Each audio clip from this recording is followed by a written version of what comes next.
올해는 6.25 전쟁이 발발한 지 75주년이 되는 해입니다. 생존한 참전용사가 빠르게 줄고 있는 상황에서 이들의 모습을 사진으로 남기는 특별한 프로젝트가 진행돼 이목을 끌고 있습니다. 김태흠 충남지사가 SNS를 통해 지난 정권의 집권 여당으로서 국민의힘은 반성이 필요하다고 주장했습니다. 당명을 바꾸고 새로 시작해야 한다고도 강조했습니다. 해안 지역 해수욕장이 다음 달 5일 개장을 앞두고 있습니다. 해안군은 안전한 해수욕장 이용을 위해 하루 400여 명의 인력을 배치할 계획입니다.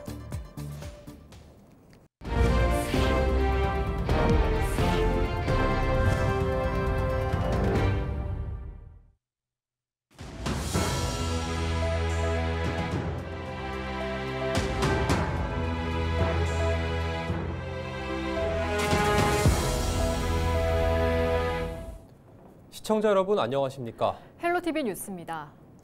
올해는 6.25 전쟁이 발발한 지 75주년이 되는 해입니다. 세월이 흐르며 생존한 참전 용사들의 숫자도 점점 줄어들고 있는데요. 서산에서 참전 용사들의 모습을 사진으로 남기는 특별한 프로젝트가 진행돼 눈길을 끌고 있습니다. 전쟁의 기억을 지키는 사진 작가들의 이야기를 임희정 기자가 전합니다.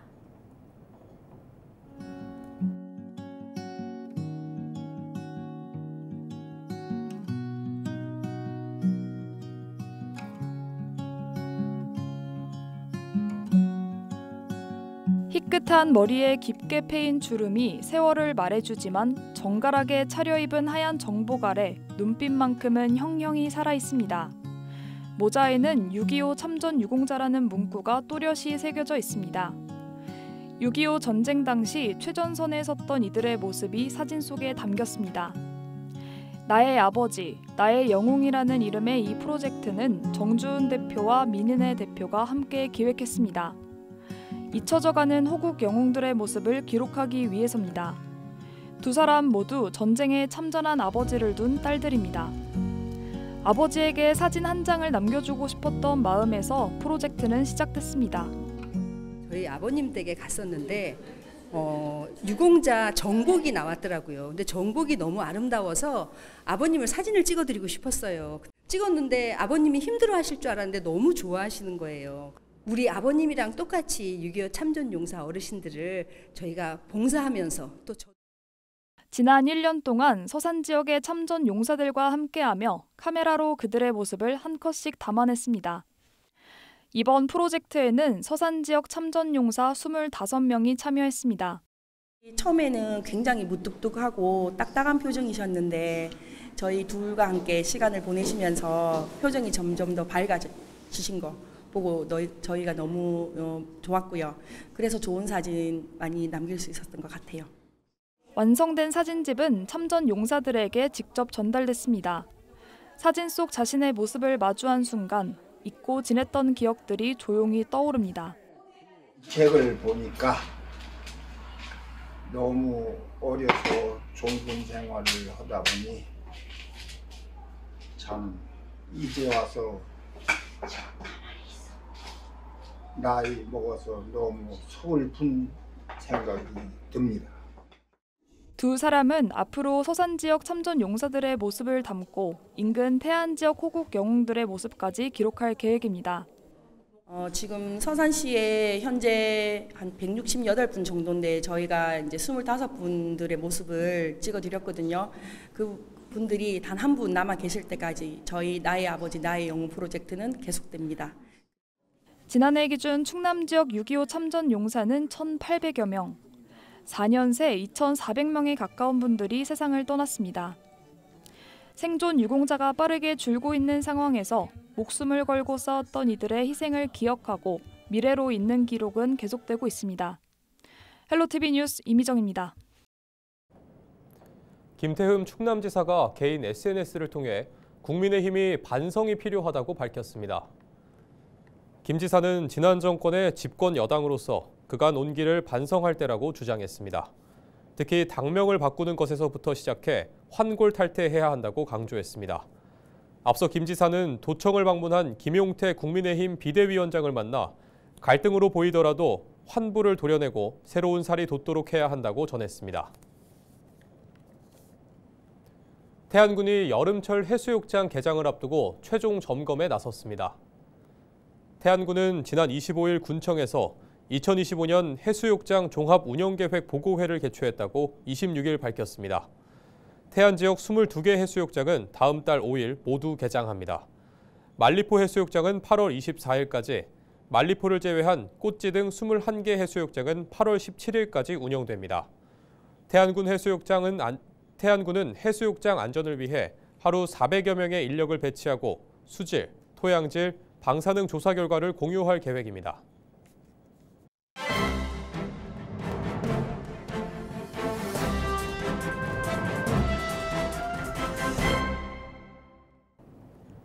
충청투데이 기사입니다. 기업 데이터 연구소 CEO 스코어가 국내 500대 기업의 본사 소재지를 조사한 결과에 따르면 국내 500대 기업 중 284곳이 서울에 본사를 둔 것으로 집계됐습니다. 또 101곳이 인천과 경기에 본사를 둬 수도권에만 77%가량이 집중된 것으로 확인됐습니다. 반면 충청권에 본사를 둔 500대 기업은 대전 7개사, 세종 1개사, 충남 14개사, 충북 4개사 등 26개사로 집계됐습니다.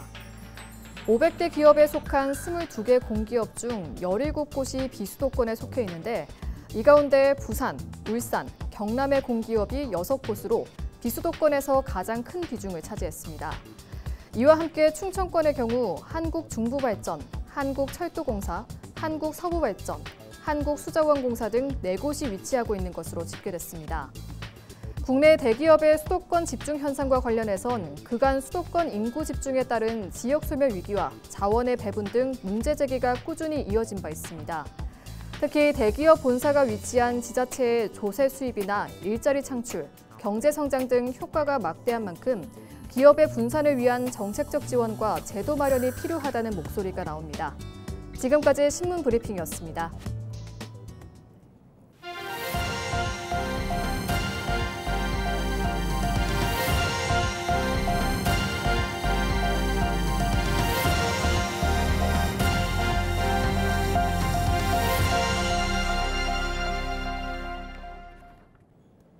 당진의 대한민국 최대 스마트팜 단지가 들어설 전망입니다. 당진시와 충남도, 대한제강은 도청에서 에코그리드 당진 프로젝트 추진을 위한 투자 양해각서를 체결했습니다. 협약에 따라 대한제강은 오는 2028년까지 약 5,400억 원을 투입해 당진 성문 간척지 일원에 119만 제곱미터 규모의 스마트팜 단지를 조성하게 됩니다. 단지에는 청년 임대 온실과 청년 분양 온실, 저온 저장고와 유통센터 등이 들어설 예정입니다. 한편 대한제강은 당진으로 이전 예정인 YK 스틸 공장에서 발생하는 폐열을 스마트팜 단지에 저렴하게 공급할 계획입니다. 이에 따라 당진시는 탄소 중립 정책 실현에 도움이 될 것으로 기대하고 있습니다. 전국에서 제일 큰 스마트팜 단지가 당진에 들어오게 돼서 기쁘다는 말씀을 드리고요. 이 단지는 특이하게 이 철강 단지에서 폐열을 이용한 스마트팜이 되겠습니다. 운영비가 약 67%가 절감되는 상당히 경쟁력 있는 스마트팜 단지가 되겠습니다. 한국서부발전 태안화력발전소에서 작업 중 숨진 재하청 노동자 고 김충현 씨 사건을 수사하고 있는 노동당국이 서부발전 관계자를 입건한 것으로 전해졌습니다. 노동당국은 고인이 속했던 하청업체와 원청업체의 한전 KPS 관계자를 입건한 데 이어 발주처인 서부발전 관계자도 입건했습니다. 노동당국은 사망사고가 난 작업장과 관련해 실질적인 운영 주체가 누군지 밝히고 이를 바탕으로 중대재해처벌법 적용 여부 등을 검토할 계획입니다. 대한전선 당진 공장에서 발생한 하청업체 노동자 사망사고와 관련해 수사당국이 합동 감식에 나섰습니다. 26일 당진경찰서와 고용노동부 천안지청은 사고가 난 대한전선 당진 공장을 찾아 현장에서 감식을 벌였습니다. 감식팀은 기계 작동 상태와 안전 관련 예방 조치 등을 검토한 것으로 전해졌습니다. 경찰은 이날 감식 결과를 바탕으로 과실 여부를 조사하고 입건 대상을 특정할 계획입니다. 앞서 지난 20일 전기 설비 제작 업무를 하던 하청업체 소속 노동자 A씨는 크레인에서 떨어진 철제 작업대인 안전 사이드바에 깔려 숨졌습니다. 충남도가 26일 도청에서 한국수자원공사와 충남 워케이션 활성화를 위한 업무 협약을 체결했습니다. 이번 협약에 따라 한국수자원공사는 충남 워케이션 프로그램에 적극적으로 참여하고 홍보와 마케팅 활동, 참가자 모집 등을 지원할 계획입니다. 한편 충남도는 지난 2023년부터 워케이션 프로그램을 진행하고 있으며 지난해에는 전국에서 1,500여 명이 참여했습니다. 충남도는 올해 1,800명 참가를 목표로 당진과 태안 등 9개 시군에서 워케이션 프로그램을 진행하고 있습니다. 태안군이 다음 달 4일부터 이틀간 신진항에서 제1주년 7.4 경렬비열도의 날 기념 행사를 개최합니다. 이번 행사는 영해 기점 중 하나인 경렬비열도를 전 국민에게 알리기 위해 마련됐습니다. 행사장에선 취타대와 난타, 퀴즈 대회와 체험 부스 등 다양한 볼거리와 놀거리를 즐길 수 있습니다. 한편 경렬비열도는 태안군 안흥항에서 서쪽으로 52km 떨어진 영해 기점 중 하나입니다. 충남도가 26일 천안 나사렛대학교에서 지역 청년과 기업을 대상으로 단체 면접 행사를 진행했습니다. 이번 행사는 인턴 채용 계획이 있는 지역 내 50여 개 기업, 공공기관과 대학 졸업 예정 청년 130여 명이 참여했습니다. 현장 면접을 통해 70여 명의 청년이 기업과의 매칭에 성공했으며 이들은 오는 9월부터 12월까지 인턴십 프로그램에 참여하게 됩니다. 해당 청년들은 월 최소 210만 원의 현장 실습비를 받게 되며 소속 대학에서 학점도 인정받을 수 있습니다. 또 청년과 기업이 희망하는 경우 졸업과 동시에 정규직 전환도 가능합니다. 당진시가 대기질 개선과 탄소 중립 실현을 위해 전기 화물차 보조금 지원을 추진합니다. 지원 대상은 당진에 주소를 둔 개인 사업자, 법인과 기관 등입니다.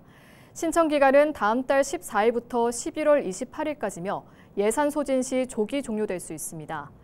지원 차량은 의무 운행 기간 8년을 준수해야 하며 위반 시 보조금 환수 등의 조치가 이뤄집니다. 당진시는 차종과 규격에 따라 지원금이 다르다며 자세한 내용은 당진시 누리집을 통해 확인해달라고 전했습니다. 예산군이 다음 달 1일부터 예산사랑 상품권 10% 할인 판매를 실시합니다. 이번 사업은 지역경제 활성화와 소상공인 지원을 위해 마련됐습니다. 다음 달 판매 규모는 20억 원으로 지류형 상품권은 8억 원, 모바일형 상품권은 12억 원입니다. 1인당 구매 한도는 35만 원이며 할인은 판매 금액 소진 시까지 진행됩니다. 모바일 상품권은 지역사랑 상품권 착 앱에서, 지류형 상품권은 농협은행 등 43곳에서 구매할 수 있습니다. 청양군이 위생적인 음식점 운영 문화 조성을 위해 식당 20곳을 안심식당으로 신규 지정했습니다. 안심식당은 감염병에 취약한 식사 문화 개선을 위해 지난 2020년부터 농림축산식품부에서 도입한 외식업소 인증제입니다. 안심식당으로 지정된 식당은 덜어먹기 가능한 도구 제공과 마스크 착용 등 3가지 방역 수칙을 준수해야 합니다. 청양 지역 내 안심식당은 모두 126곳으로 종량제 봉투 등 위생용품 인센티브를 지원받고 있습니다. 당진시가 지역 내 소규모 사업장의 중대재해 예방을 위해 나섭니다. 이에 따라 당진시는 고용노동부가 시행 중인 공동안전관리자 지원 사업에 선정된 협회와 단체 등에 11일 추가 지원할 계획입니다. 공동안전관리자 사업은 소규모 사업장의 안전보건 관리체계 구축을 위한 제도로 공동안전관리자를 채용하면 운영비의 80%를 정부에서 지원합니다. 해당 사업에 선정된 당진 지역 내 협회와 단체는 당진시로부터 운영비의 20%를 추가로 지원받을 수 있습니다. 당진시는 예산 소진 시까지 선착순으로 사업 대상자를 모집할 예정입니다. 예산군이 지역 문화유산 체험 행사인 생생국가유산 프로그램을 운영합니다. 이번 사업은 국가유산의 가치를 재조명하고 국민의 문화 향유 기회를 확대하기 위해 추진됩니다. 프로그램에서는 윤봉길 의사 기념관 관람과 전통놀이 체험, 역사 교육, 편지 쓰기 등이 진행됩니다. 이상으로 뉴스를 마칩니다. 시청해주신 여러분 고맙습니다.